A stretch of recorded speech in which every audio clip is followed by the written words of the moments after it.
Hi, I'm Peter Adamson, and you're listening to the History of Philosophy podcast, brought to you with the support of the Philosophy Department at King's College London and the LMU in Munich. Online at www.historyofphilosophy.net.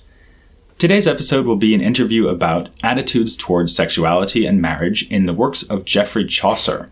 For this topic, I'm being joined by Isabel Davis, who is Senior Lecturer in Medieval and Renaissance Literature at Birkbeck College at the University of London. Hi, Isabel. Hi. Thanks for coming on the podcast. Thanks for inviting me. Yeah, okay. Well, Chaucer is an exciting subject, which I guess people might not expect to hear about on a History of Philosophy series. And so we'll talk maybe a bit later about why it might be an idea to include him. But let's first just make sure the listener knows what we're talking about. So I guess pretty much everyone has heard of Geoffrey Chaucer. He lived in the 14th century, he died in 1400, and he's the author of the Canterbury Tales, which is a collection of stories which are put into the mouths of pilgrims who are having a competition, basically, who can tell the best story as they go on this pilgrimage together. And one of the things that actually people do talk about quite a lot with the Canterbury Tales and Chaucer's other works is this theme that we're going to be concentrating on, which is sexuality, marriage, intimacy, and so on. And so I was wondering if you could start by telling us about which aspects or parts of the Canterbury Tales are most relevant here, and maybe also what other things Chaucer wrote that we might want to consider. Sure. I mean, before Chaucer was the author of the Canterbury Tales, he had written his great romance, Troilus and Cresside, which is very much about the erotic and intimate life. It's not really focused as much on marriage, and where we might think about marriage is much more in the Canterbury Tales, and that's where he thinks about that relationship in particular. So he's capable of thinking about erotic relationships within or outside of marriage, and he distinguishes the two things. That's right. I mean, there are critics who would like to see Troilus and Cresside's relationship as a marriage-like relationship or as a clandestine marriage, but that's not completely explicit in the text. And it's a poem which is thinking more broadly about love and sexuality and the place of a sexual life, perhaps outside of the bonds of marriage even. And I suppose that there's a long tradition leading up to Chaucer already, or maybe not a long tradition, but there is a tradition of works on love and romance leading up to Chaucer. So, for example, you have the Romance of the Rose, which is a text that he reads and influences him. And so these are other texts that may talk about romance or the erotic without necessarily raising the topic of marriage as such. Is that right? Exactly right. So he's writing in a tradition of romance writing, which includes the Romance of the Rose, which, as you say, is a landmark text. And actually, although it does have parts of the Romance of the Rose discuss marriage, it's not one of its principal topics, and it doesn't talk about marriage in a very in a particularly positive way. So that's something which we might think about, the way that Chaucer builds into his work, even where he might be responding to something like the Romance of the Rose. What does Chaucer tell us about the historical situation regarding marriage in his day? I mean, you just mentioned, for example, clandestine marriage.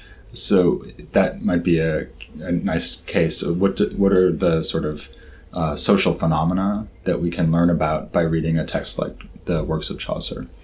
Yeah, I mean, how we use literature like Chaucer's work as historical evidence is obviously a knotty problem, and we need to use it alongside other corroborating historical records. And one body of record that we might look to is the ecclesiastical courts, and they really deal with cases about marriage. And most marriage litigation in the Middle Ages is not, as it is today, about dissolving marriages, mostly about whether marriages are in fact valid, whether they've been made, whether the right contract has been made. Although lots of people like today wanted to formalise their marriage contracts, and they would go actually to the doors of the church rather than perhaps inside the church to have a service, and whilst they might invite their friends and family to witness that service, that wasn't absolutely necessary for the making of a medieval marriage. So if two people exchanged words of present consent, even in a private household, that was regarded as a valid marriage. Of course, you've got an extra problem if you want to enforce that contract. You would need witnesses in order to enforce it. But there are lots of cases in the medieval consistory courts or ecclesiastical courts, church courts, in which people are trying to enforce contracts. They have to present witness testimony, and typical case might be that a young girl who's pregnant says that she agreed to sleep with her lover if he married her. And of course he has an alibi for the day where this contract was supposedly made. Perhaps he was buying a horse in another town, or be interesting incidental historical details in those records. But that was a possible way of making marriage. And Chaucer includes actually an example of this in the Legend of Good Women, when he rewrites the story of Dido, and he strengthens the vows which are made between Dido and Aeneas in a cave in the middle of nowhere. So to the extent where I think contemporaries would have understood that relationship to be marriage-like, or perhaps even a valid marriage. Critics are slightly divided on it, but most critics agree that Dido is right to think that she has a contract of some kind. It's interesting, I think, that this all raises the possibility that you could be married in the eyes of God without being legally married. I mean, if you were in a room together, just the husband-to-be and the wife-to-be, you exchange marriage vows. Okay, now God thinks of you as married, but you can't enforce it later on. Right? And you've got to answer to your conscience, of course. But it was designed, I suppose, this idea is what makes a valid marriage. Lots of theologians argued it was the consent of two hearts, and that's partly to accommodate the question of the Holy Family, like in what way Mary and Joseph married. Well, because it was unconsummated. It's unconsummated, so you can't say that consummation forms marriage. What makes that marriage valid? The consent of two hearts. So the question of consent actually is very important to lots of writing about marriage, and how far we can find that in literature is an interesting question. And I mean, people, even very young people, may well have known their rights in terms of the making of marriage. They couldn't necessarily be coerced into marriages that were recommended to them by their families and other communities. If they didn't consent, the church would often and sometimes uphold their rights in the face of strong community pressure, to not marry the person they didn't want to, or perhaps to marry the person they did want to. Actually, I think here we're already seeing, we haven't really even gotten to Chaucer yet, so we should do that, but we're already seeing why this topic is philosophically interesting, because you have questions about, does just intending to do something make it the case? What role does consent play in ethical obligations to other people? What do other people have to do in order to verify that the right kind of relationship exists between these two people? And it's actually something that's come up in the podcast before, that we have this sort of interplay between legal texts and philosophical texts, and now in this case literary text with Chaucer. So let's turn then to Chaucer, and in particular the most striking text from the Canterbury Tales, which touches on these questions, which is the story of the Wife of Bath, or rather the prologue that comes before the story that the Wife of Bath tells. So this is a very vivid portrait of marriage from the point of view of the wife in the marriage, or actually in the marriages, because she has several marriages, 5, right? Mm-hmm. And the kind of discussion that she provides is, I guess, pretty clearly supposed to be funny.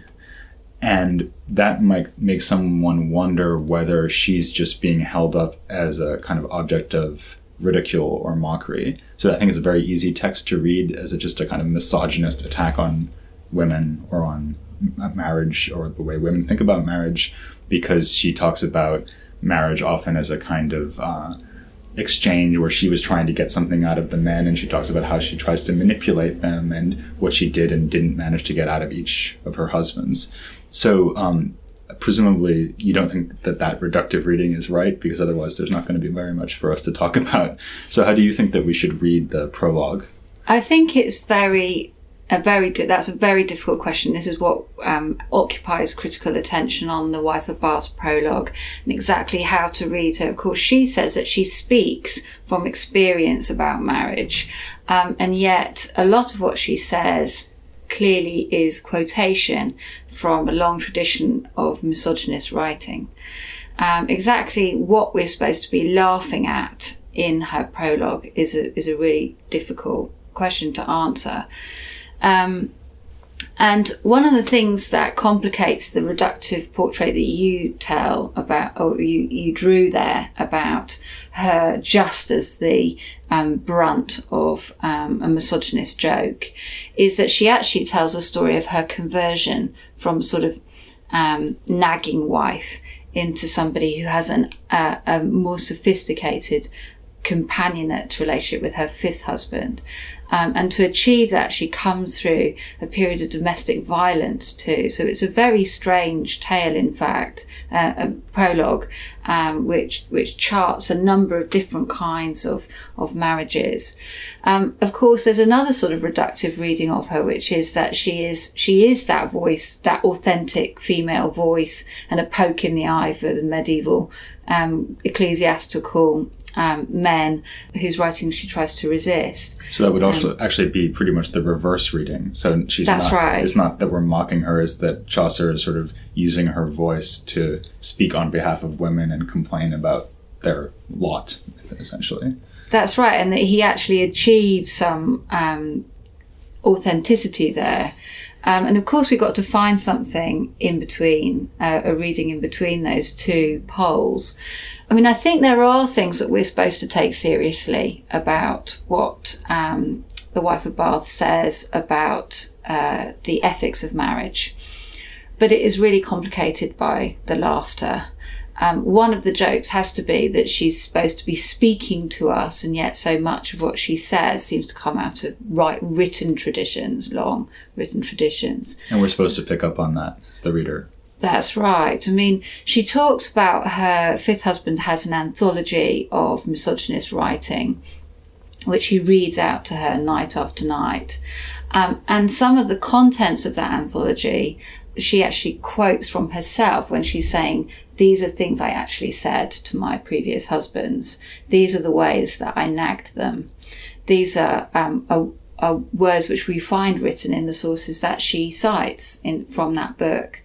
So how do we read that? What is Chaucer saying? Is he saying that tragically she has internalized the material which describes her as fallen and inadequate?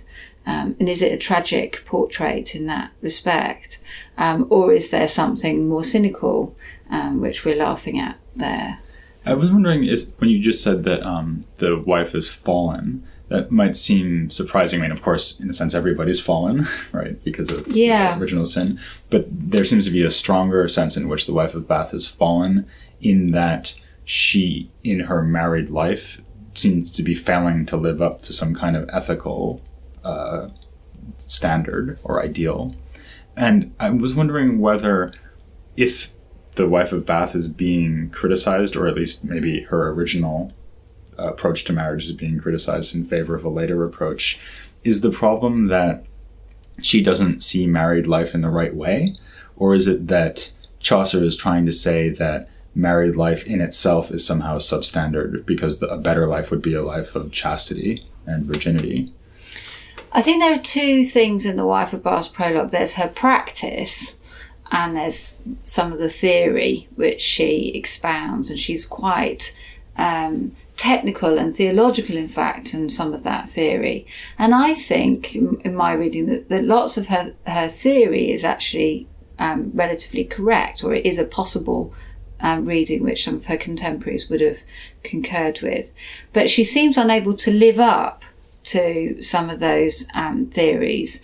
And in particular, she tells us, for example, that while she's married to her fourth husband, she has an affair with her husband's apprentice. And that wouldn't have been recommended, of course, by any moral or theological commentator or recommended as a good way to live. So she seems to be able to say some things which are correct, and yet she can't actually live up to them herself. And is she being presented as doing these things in full knowledge that they're wrong? I mean, she sort of looks back on herself and says, oh, and there I was guiltily going about my business and doing things I knew to be a sin. That's right. I mean, the prologue is styled as a confession in that way, that she's confessing to the mistakes of the past. She actually talks even about that episode of adultery, about the way that she lied to the husband and said, oh, there's nothing going on with your apprentice. But she tells us quite plainly that wasn't true. So we see her confessing her past sins, and part of that is about trying to claim a new way of being a wife that she found in her fifth husband, Jankin. With that husband, she describes falling in love, in fact, in quite affecting ways. So actually, it sounds to me like there's maybe 3 levels here. There's the wife of Bath's actual practice, which already doesn't live up to her own ideal. And then there's her ideal, which is an ideal of married life. And then there's maybe potentially a higher ideal, which would be an ideal of a chaste life. So the life lived by saints, or in a monastic setting, of course, which is a clear possible contrast to the life that the wife of Bath lives. And so is Chaucer then aligning his own attitudes with those of the wife of Bath, in the sense that he's telling us that the ideal life to live is a married life, but a good married life where you don't cheat on your spouse, for example? Or is he trying to say something negative about marriage, at least to the point that he wants to show us that actually a life of, say, monastic purity would actually be preferable? It's very hard with Chaucer ever to say exactly what he believes, because he puts so much of what he says about anything into the voice of other characters. And so the wife of Bath, for example, talks about chastity, and she acknowledges that it's a superlative ethical option, but she just says, that am not I. That's not me. And I suppose one of the arguments that she's making there is ethical perfection might be an ideal for all sorts of people, but not for everybody. We could think about that in modern life, that we see lots of magazines in which we see people's perfect lives and perfect bodies and all the rest of it, but we don't all aspire to achieve that in our own lives, that we go about with our imperfect bodies and we accept that that's part of the way of living. I mean, the Canterbury Tales does have some things to say about virginity, and there are 2 tales in particular, so the Physician's Tale and the Second Nun's Tale. The Second Nun's Tale, on the whole, is perhaps a bit more positive about virginity and tries to think about it as replicating perhaps some of the affections that are provided by marriage.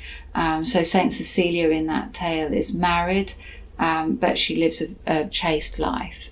But the Physician's Tale is a darker and more complicated tale about a father who kills his virginal daughter in order to avoid her being raped. And the physician himself is a man who does try to lead a perfect bodily life. He has a strict health regimen, and he understands the medical authorities and tries to live by those rules. And so he has an idea about the intact body. But because the tale is so problematic, I mean, is it better to be murdered than to be raped? Not all the pilgrims, for example, might agree with that. I'm not sure the wife of Bath would necessarily agree with that. And do readers sympathise with this drastic action, which is taken to apparently protect this girl? It's not entirely clear. Chaucer isn't the kind of writer who will step in and give you a clear summary of how you're supposed to think about things. Yeah, he's like Plato in this respect. Okay, yeah.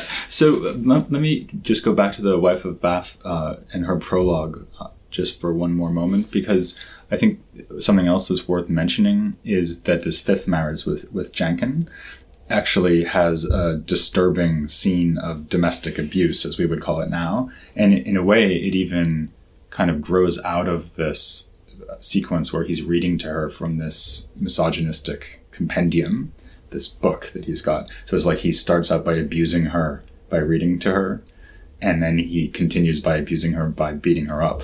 And so again, I wonder what that tells us about contemporary attitudes towards violence towards women, and maybe also what Chaucer may or may not be trying to tell us about violence between men and women. So for example, he could be saying that violence and sexuality are somehow inextricably intertwined.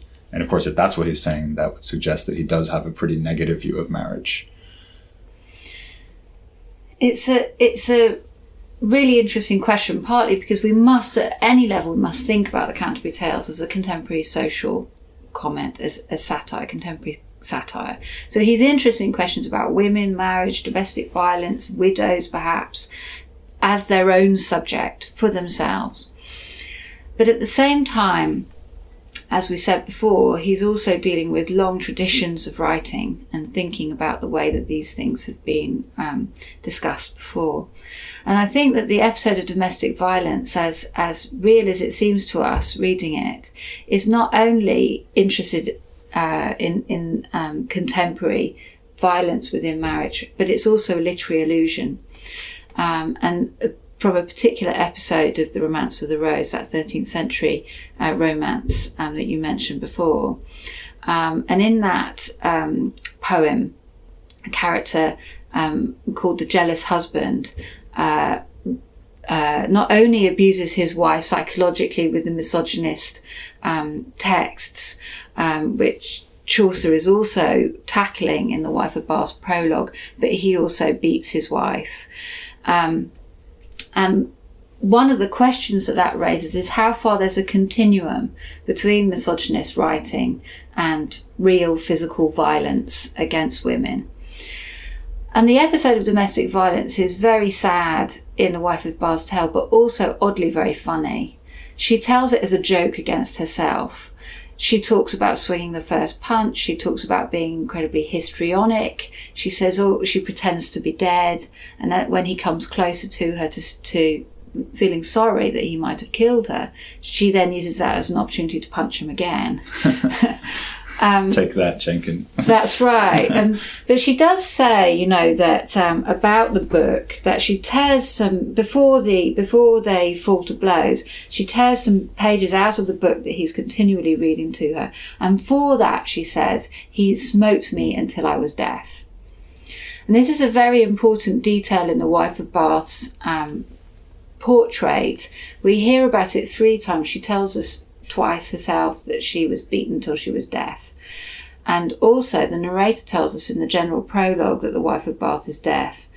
I think this is a very sad still point in her narrative, and it's very difficult to move around, because even though she talks about herself being partly to blame for the violence, for giving as good as she gets, nonetheless she's been beaten until she's disabled.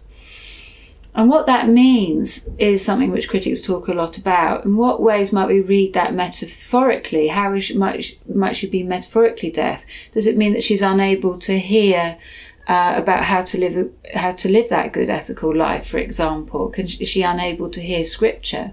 Or is she unable to keep hearing the misogynist diatribe? Quite. Right? Yeah, maybe there comes a point where this continuum is so inevitable that you're unable, in fact, to hear this ideological attack. The other strange thing about this, by the way, is that this episode, disturbing though it is, then sort of ushers in the happy ending, because Jenkins regrets what he's done, and then from then on they kind of achieve marital bliss together. That's right, and she also expresses regret about her behaviour in that incident, and it seems that companionate love match that they arrive at is forged in violence. She says she loves the man most of all who beat her most severely, and so it's both tragic and strangely comic at the same time. But one way of reading the Wife of Bath's prologue might be to think about it allegorically, because Jankin is actually a cleric. He must be, if we're thinking about it as a literal marriage in minor orders in order to be able to have a wife. But if we read it allegorically, that this is about woman and how she is married to clergy, and perhaps clerical misogyny more broadly, we could say that she is made deaf by a violent relationship. The struggle between woman and clerical misogyny is inevitably a violent one. And one way that the tale might be read is about how the church might make accommodation for women, or might come to terms with women, how that marriage might be made more affectionate. So that may be one way to think about her deafness too, that she's made deaf by a clergy that have become distracted by misogyny and unable now to do its pastoral duty by women perhaps, or lay people more broadly. I think another feature of it that at least convinced me, not knowing very much about this sort of literature, I have to admit, but something that struck me about it is just that Chaucer is doing such a good job inhabiting the voice of this woman. He's really imagined himself into her point of view, which is itself a kind of act of ethical identification. And you might say, oh, well, big deal. He's a literary author. He has to do that. That's part of the game.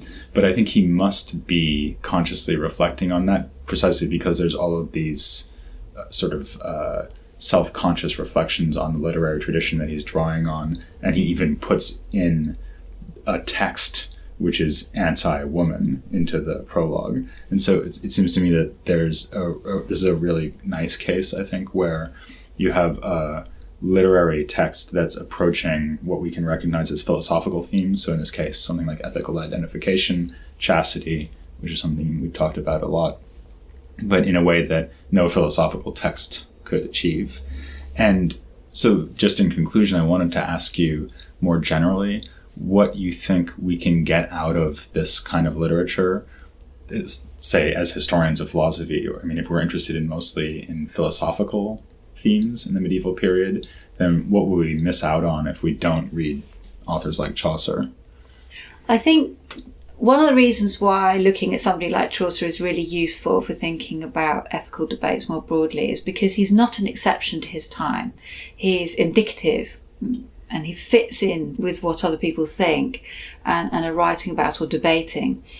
And he's implicated in wider questions of ethics. So if we're thinking about celibacy, for example, and whether it's a good idea to have a celibate priestly caste, we might think about his engagement with perhaps Franciscan debates or Wycliffite debates about the right kind of perfect living, whether being Christ-like or imitating Christ is the best way forward. And of course, Franciscans have a different answer to that than perhaps Wycliffites do. By Wycliffite, you mean followers of John Wycliffe, right? That's right, yes, which is in Wycliffite thinking, the question about having a celibate priesthood is very much up for discussion.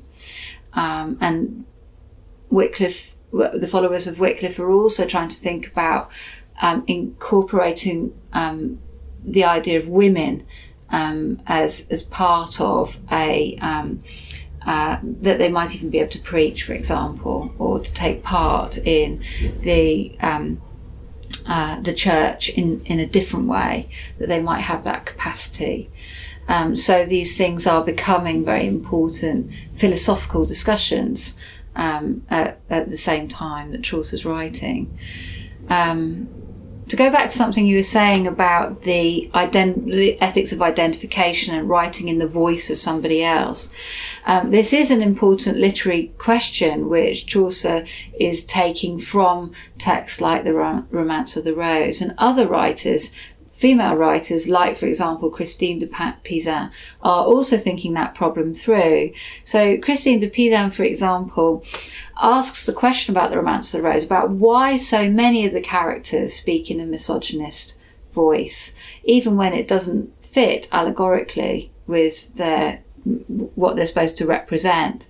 And people who defend the Rose, this is in the early 15th century, really say to her, you don't understand what a character is, what a persona is. And this isn't the author speaking, but she keeps returning to this problem. Well, why so many of them? Why, when it's not allegorically fit? Why is there this predominance? And so she's really asking that question about how fair it is to try to speak in a woman's voice. So the notorious character, perhaps, in the Romance of the Rose is the character of the old woman, who is one kind of model for the wife of Bath, in fact. And she gives the most scurrilous, discreditable advice. And the wife of Bath, we can read her in that way. I mean, it's very easy to discredit her because she's completely outrageous. But should we throw everything that she says out? Or are there aspects of what she says which might be actually validated by other people in her historical moment? Okay, thanks very much. Well, that was a nice look at what literary texts can offer us, and looking at some of these ethical and even religious themes and more generally philosophical themes in the 14th century. Next time, I'm going to be looking at other topics in the 14th century and medieval philosophy, later medieval philosophy. So please join me for that next time. But for now, I'll thank Isabel Davis very much for coming on the podcast. Thank you. And please join me to hear more about late medieval philosophy next time on The History of Philosophy Without Any Gaps.